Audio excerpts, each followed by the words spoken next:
You guys, this is my third time refilming this video. Well, actually technically like 5th time. Anyways, hey guys, it's Kylie and welcome back to my channel. Thank you so much for clicking on this video. So, as you can see by the title, it's gonna be a what I read in November. I read 10 books. I think this has been my best reading month ever, and I'm really proud of myself for reading 10 books because I also go to school and like hang out with my friends, so like I think that's a pretty good, yeah, I don't know where I was going with that. I was gonna say another word after that, but I don't know what word. Only 5 out of the 10 books I read, I have the paperback version. You're probably like, no, I didn't. I'm about to tell you. This is how I read books, and I don't pay for them. It's completely and utterly free. But if you do have the money and you want to get the paperbacks, please do, because all of the books that I read, I will get the paperback for. And if you guys want to be nice, you could totally go in the link down below and click on my little thing that says social media. Click on it and you can click my Amazon book wish list, and then you can buy me a book from there and it'll send it to me. And I can have the paperback version. Anyways, but you don't have to do that, but like that would be very nice of you to do. Went on another tangent. So what you're gonna do is you're gonna go to Safari. You're gonna search up one, and then you're gonna go lib, and it should like already be popped up. So it says electronic library. If it pops up with like 3 things and it says books, articles, home, you're gonna click books because it's obviously what you want. Okay, and then you can search up any book that you want, because I already read Tools of Engagement. I have the paperback version of that one. I just downloaded Fix Her Up. So we're gonna do Lose Her or Love Her. I don't know what it's called. Lose Her to Love Her? Love Her or Lose Her. Oh, I spelled lose wrong. Lowe's? So how do you spell lose? Lose is spelled L-O-S-E. Do you want that one more time? No. We don't speak of it. Anyways, so I use Apple Books with this, but you can send it to Kindle or your email or whatever. And then also they have like, there's different versions of stuff. There's like EPUB, there's PDF right there, there's Mobi, there's all different like kinds of, I do EPUB. You can click down and you can click convert to whatever you want it to be. So you're gonna click it and download. After you click down, it's gonna come up with a notification that says, are you sure you wanna download it or whatever. Click download, and then you see that little blue thing down the bottom. You're gonna click on it, and then you're gonna go click downloads, and then it should be right there. And then you see the little, it has the iBooks icon. You're gonna click on it, and then bam! It's right there. Oh wow, it already goes to chapter 1. See, and you have the whole entire book and whatever. And that's how I read half of the other books. So, now it is time to get into what I read. Oh, did you guys think that you were going to get the title of it? No, not until later. So, one of the reasons why I had to refilm this was because I suck at giving descriptions of books. So, first up, we have It Happened One Summer by Tessa Bailey. I just love Tessa Bailey's books. This book is actually part of a series, the Bellinger sisters. I almost said the Bellinger series. This is the first book. The next book is coming out in March, and I'm pretty positive it's called Hook, Line, and Sinker. And it is about Piper's sister, Hannah. So, the first book, Piper is an influencer, and in the beginning, she goes to this party. She has a boyfriend. Well, the boyfriend actually breaks up with her in front of like everybody, and everybody's like talking about it. So, she was like, oh no, I don't like this. It's gonna be in the news, blah, blah, blah. Like, she's really famous. In order for like that not to be in the news, she throws a party on a rooftop. And she gets really, really drunk. She gets arrested and she lands in jail. So her sister, Hannah, comes and saves her and bails her out. They go home, and her stepfather is like, enough is enough. I don't like all of this partying and getting drunk and getting arrested, because then it falls back on him because he has to pay for all of it, because he's like a multi-bajillionaire or whatever. Or maybe he's just a billionaire. And then also the hotel that they had the party at was like a part of one of his movie deals or something. Where did I leave off? Oh, so he's like, enough is enough. You are going to learn the importance of working and stuff. So he sends her off to Washington in a little beachy town, Westport, where her father is from. So we're gonna go a little time back. All four of them, the mom, the dad, and the sisters, lived in Westport. And the dad is a crab fisherman, so he goes out for weeks at a time and he gets the crabs. Well, while he was out there, he died on a boat. Duh, where else was he?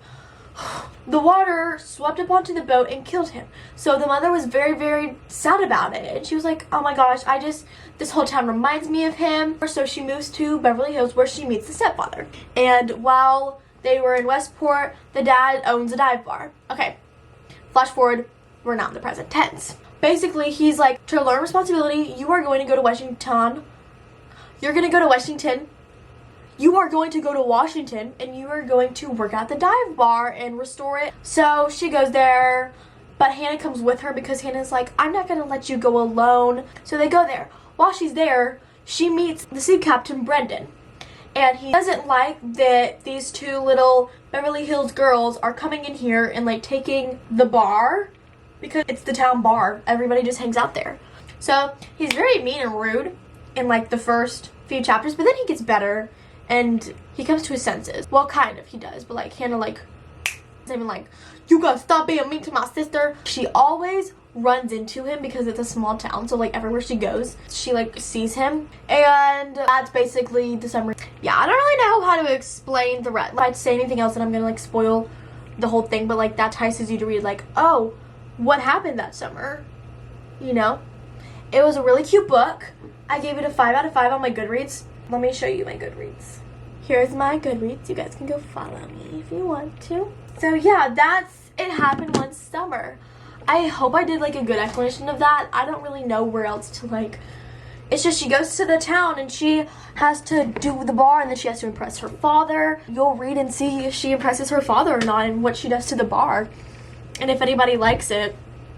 That's that. Just go read it. It's really good. I don't know if it's dual POV. I totally forgot to say that.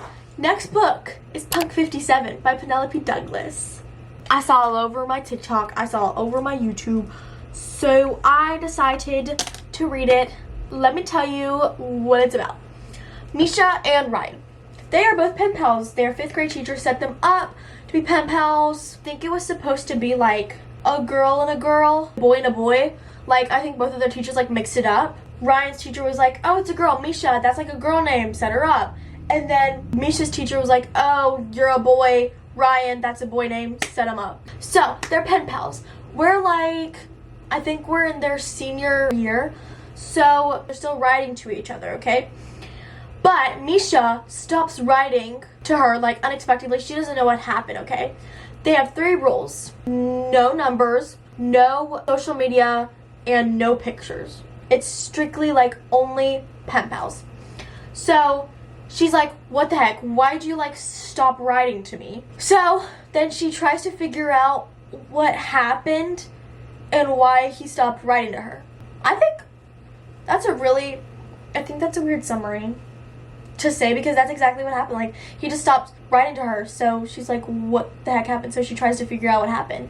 I think that's all I can say without giving it away. I gave it like a 4 out of 5 stars, but I would kind of give it a 4.5 out of 5 stars. But like, you can't really do that on Goodreads. Only because I didn't like some of the things that happened and like how it happened. That's why I didn't like it. Also because he had a freaking lip ring. Like that just really turned me off. But it turned her on. Okay. Next book is The Hating Game by Sally Thorne. So, as we all know, this is becoming an upcoming movie. So I wanted to read it before it became a movie. I love the book. It is so cute. I love it so much. It's really good. I watched the trailer. I'll watch the whole movie and I'll give you my review on it. Anyways, so basically this book, it's about Lucy Hutton and Joshua Templeman. They work at the same job right across from each other. They both hate each other with a burning passion. they have these games, like the staring game, the hating game, the mirror game, the HR game. I think that's it. So they basically hate each other. They always play these games because they're bored in the office because there's a lot of like hours that they have to be there. So it's just to pass time. There's two, I don't know exactly what their job is, but there's two like firms. Yeah, I guess that's what you call it. There's two like firm businesses. They got smushed together. So there's like Lucy's boss and then Joshua's boss. They each have a different boss because of different like firms. But they're like smushed together now. I don't really know how it works. They're like co-bosses, you know, but like most everybody from Bexley goes to the Bexley boss, and then Gammon or Gaiman goes to the Gaiman boss. It's Bexley and Gaiman, that's the firms. Okay, so basically they announce at a meeting, we are going to have a new promotion. So Lucy and Joshua both want it. Okay, so the whole book is like them trying to get it. But then also some stuff happens. Joshua does something and she's like, do I really hate him? The lines start to blur. She doesn't know if it's the hating game anymore. She's very confused about this. That was also a horrible synopsis. Well, like not a synopsis, but like summary. But like that's exactly what happened without like spoiling really good stuff that happens. I just guess I suck at like reviewing stuff. Yeah, that's basically it for what I can summarize. I'm trying to like think if I can give you something else. I think that's it for that one. So please go read it. I rated it a 5 out of 5. There's nothing that I hated about it at all. There's nothing I hated about the hating game. Sorry. Next book is, I was in a Sally Thorne mood, so I read 99% Mine. Hating game is better than 99% Mine, but 99% Mine's up there. Like, it's good. I gave it a 4.5 out of 5 because it's not gonna beat the hating game. I'm sorry. I had a hard time getting into it because I read like the first chapter and I didn't get, it started about, because she works in a bar or whatever, it started about her talking about the bar and like her friend, and I was like, what is this book even about? Like, where are we going with this? But then it got better. So basically there is Darcy Barrett and then Tom Valeska. So Darcy's grandmother died and they had a little cottage. So Darcy and her twin Jamie inherited, and in the inheritance the grandmother was like, bring it to its former glory and then sell it. Jamie oversees all of this and he calls Tom, which is the twins' best friend. But he was more so Jamie's because he laid claim on him. And they start reconstructing it, and they're in close quarters because they like live on side of the property. Gets very interesting and stuff starts happening while they're while they're reconstructing it. And Darcy gets fed up with having none of Tom because Jamie's always the one that like steals him and like goes do stuff with him. So she's like, you know what, I want 99% of him and Jamie can get one because we don't want him to be left out. So she goes on like a mission to get 99% of him, basically. But it was really good. I recommend you read it. I liked it. Okay, now we have the fine print. I love this book by Lauren Asher. This is part of a series 2. It is the Dreamland Billionaire series. I'm pretty positive there's going to be 3 books because there's 3 siblings, the Canes. There's Rowan. I forgot their name. Sorry, guys. It's been a while. He got 2 other brothers. And their grandfather, Brady, has Dreamland, which is basically like Disney. They have rides that go off of movies and stuff like that. Okay? And they each get an inheritance, and to earn that inheritance, they have to do something. Rowan, this book's about Rowan, he has to oversee being like the creative director, maybe? I don't know. He's like overseeing everything and blah blah blah. So in his inheritance, it says that he has to come up with an idea of how to redo something at the park, like redo a ride or something for like a set of judges that Brady has decided. He has to go in front of them and tell them about this idea, and if they approve, he gets it. If they don't, he doesn't get the inheritance. So Rowan goes to the place and he has to oversee it and come up with an idea in 6 months. He meets Zara and she works at like the princess thing, but Rowan, he's like, I'm gonna let y'all apply to be a Imagineer. I don't know if that's what they're actually called, or if that's just what I'm thinking of because of Disney and it's her dream job. You get to be in a group and you have to design stuff every single week of like upping new stuff and then present it to everybody. She gets drunk and it's a proposal. Basically, the proposal said that she's trashing her idea of a ride because her ex-boyfriend, little rat of an ex-boyfriend, decides that he's gonna steal her idea, like totally like takes all of the credit for it. So she's very mad about that and she wants to redo it. So she gets drunk and she does a proposal, and afterwards she's like, I can't believe I did that. That was so stupid of me. I'm never gonna get it. I'm probably gonna get fired. Well, she doesn't get fired. She gets accepted. She has to come up with an idea for Rowan. Rowan is instantly attracted to her. There's just something about her that he just can't get away from her. But stuff happens, and I can tell you this, he kisses her. He doesn't, I don't know if he like was like, oh yeah, I'm gonna kiss you. No, they were just like talking and the energy like transferred or whatever, so he just like leaned in and, well, I started kissing and then they were like, oh my gosh, and the star's like, this is such a mistake, blah blah blah, yada yada yada. Stuff happens. He's like the villain. She like low-key hates him because he's like stuck up in whatever. That's basically that book. Like, go read it. It was really good. I gave it a 4 out of 5, but like it's a 4.5 because at the end, in the middle-ish or whatever, Rowan does something very, very stupid. It was V stupid of him. That's all I'm gonna say. I don't like problems in books, but like, I get through it, so it's fine. We're good. That's that. So the next 5 books, I can't really go into major depth. Only one of them I can because it's a series. So if I tell you something about one of the other ones, that's going to spoil the rest of it. So you saw these books when I first came in. I was like, no, you don't get to see the title until later. Well, guys, it's later. And guess what the books are? Yo, I did it. Oh, girl. I did it. Do I regret it? Heck no! I do not regret it one bit. This is such a good series. Let me tell you about it. So, our main girl, Juliet. She has a special power. She calls it a curse, but like, it's a power. She realizes it. No one can touch her.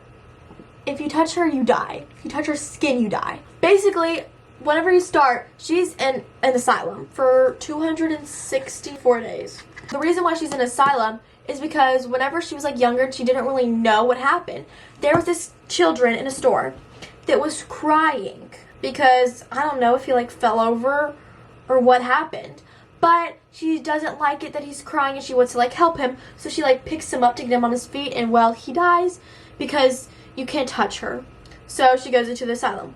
Well, this dude pops into it and is like her new roommate or whatever. She's like, what the freak?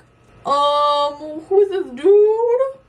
Well, later on, she realizes he was working for the Reestablishment, and that he's also the guy that she knew whenever she was in elementary school. So you're probably wondering, what is the Reestablishment? So, some of this book is just like in world building, a dystopian book. It was kind of uninteresting compared to all the other ones, but like, just hang on, please hang on, it's so good. So basically, most people, like, they join the Reestablishment to be soldiers, and so there's like, I don't even know how many, like, there's sectors, then there's like the Supreme Commander who does everything, and this book is based on Sector 45. So the Supreme Commander is this dude Anderson. His son, Warner, is the leader of Sector 45. Warner is interested in Juliet. He's like, oh, she's gonna be our weapon. He takes her from the insane asylum. I don't know if it's called the insane asylum, but you know. But he takes her from the asylum. You'll figure out what happens. Let me read the back of it to you. The moon understands what it means to be human, uncertain, alone, created by imperfections. No one knows why Juliet's touch is fatal, but the Reestablishment has plans for her, plans to use her as a weapon. But Juliet has plans of her own. After a lifetime without freedom, she's finally discovering a strength to fight back for the very first time, and to find a future with the one boy she thought she'd lost forever, Adam. Hate him. In the electrifying first book in the Shadowy series, Tahara Mafi, I don't know if I said that right, presents a riveting dystopian world, a thrilling superhero story, and an unforgettable heroine. That's this book. This book was really, really good. Okay, Oh, also after this one, Destroy Me, which is a novella. You can read the novellas, but you don't really have to. The novellas are on different people's point of views. So, let me get my novellas. So, this book right here is called Unite Me. It has Destroy Me and Fracture Me, the 2 novellas. So, after Shatter Me, it goes Destroy Me. So, that's one of the novellas in here, which is in Warner's POV. And you get to see, like, behind this, well, kind of behind the scenes of the Reestablishment, how his mind works, what he does, why he does things. Okay, then after that one is Unravel Me. I loved Unravel Me. It was a really, really good book. Oh, let me tell you what I rated. Okay, Shatter Me, I rated like a 4.5 out of 5, but like on Goodreads, 4 out of 5. But it's just because it was like kind of like boring compared to other ones. It's like world building, all that stuff, okay? For Destroy Me, I rated a 5 out of 5 because I loved it. I loved having Warner's POV. Then we have Unravel Me. I gave it a 5 out of 5 because it was really good. But we're like a 4.7 out of 5. Loved Unravel Me. Okay, and then after me Unravel Me, it goes Fracture Me, which Fracture Me is in Adam's POV. It pained me to read his stupid novella. It's his novella. It pained me to read his novella. I hated it because I don't like him. I hated how he does things, how he says things. But you know what, it's fine because he realizes in the end, well, not in the end, but like later on, after Fracture Me goes Ignite Me. This was my favorite book because it was so funny. Juliet got too relatable in here. She got too relatable. Literally, I was texting Kyleigh, I'm like, she is stupidly relatable. Like, there's so many stuff that she said that I was like, I relate. One of the ones was like, I want to be trapped in a toilet. Or like, I wish I was trapped in a toilet. Same, besties. Same. Love that for you and love that for me too. But like, twins, same. Another one was that she said something, but she got like, it was like wrong. And she was like, I never want to speak again. I'm never opening my mouth again to say anything. I was like, oh, me. And then one, she said, I'm surprised I'm not standing in a toilet. I'm so flushed right now. I was like, bestie, stop. Then now I'm on Restore Me, which is the next one. I love this series, Restore Me. It's so good. Anyways, that is what I read for the month of November. I hope you guys enjoyed watching this video and me struggling to tell you summaries for books. If you want me to stop doing these all together, which I'm like really sad about, but like I'll still do like TikToks of like, oh, I read this and this and this, then I'll do that. Just comment down below. Comment down below 4 things. Okay, 1 is if you guys want me to do more of these, or if you want me to do like a TikTok version, or if you guys want me to keep doing this. Also, comment down below what you want me to do for my next video. Comment down below video suggestions, like just a row of video suggestions. And last one is comment down below what you read for this month and give me some suggestions. You know, we can be book besties. Give this video a big thumbs up if you enjoyed and you liked it. Subscribe down below and turn on your post notifications. Also, while you're there, you can go into the description box, which has all of my social media, so you can follow me on Instagram, and you can go look at my TikTok, and then also my book wish list, and you can send me a book. Also, some people do not know what a description box is, or like how to get there. So I'm just such a nice person, I'm gonna tell you how to get to the description box. We have my video right here, but like an ad's playing. Okay, so by my title, there's this little arrow that looks like that thing. If you click it, you get to all of this. It shows you the date, the likes, the views, blah blah blah, my description. Okay, so it says stalk me with the little thing, and there's the link right there. You can click onto that. You can open it with Safari, and bam, it has my YouTube link, because I also have this on my Instagram link, my TikTok link, and my Amazon book wish list. If you click, here's all the books that I want, and then there's just so many more books, blah blah blah. Some of these books I've already read, some of them I haven't. That is how you get to the description box of videos. I think that concludes this video. I loved hanging out with you guys, and thank you so much for watching. And I'll see you guys next Sunday. Oh wait, actually, my new posting schedule is every Friday and Sunday. Well, I don't know, actually. Comment down below if you want it to be Wednesday and Sunday. Or I could do Sunday and Thursday. I don't know, comment that down below, because I can do either. It's up to you guys. That's this video. Hope you guys enjoy, and I'll see you next time.